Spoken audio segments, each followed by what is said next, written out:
Marshalling is the process of guiding an aircraft to its designated parking spot or onto the runway using visual signals.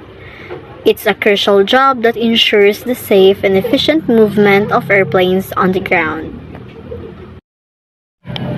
And here are some examples of aircraft marshalling signals. Place yourself facing me.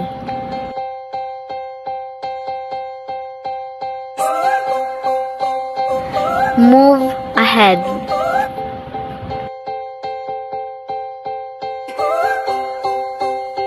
Slow down.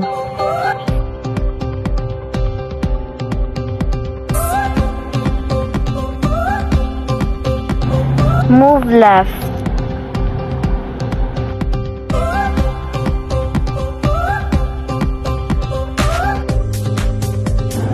Move right.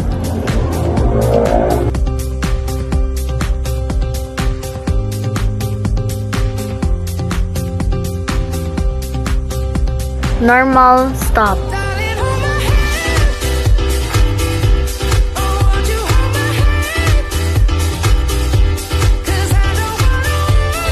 Stop engines.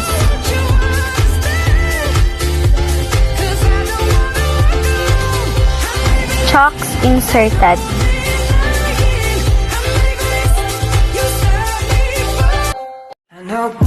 Thank you for watching and hope you learned something. Goodbye.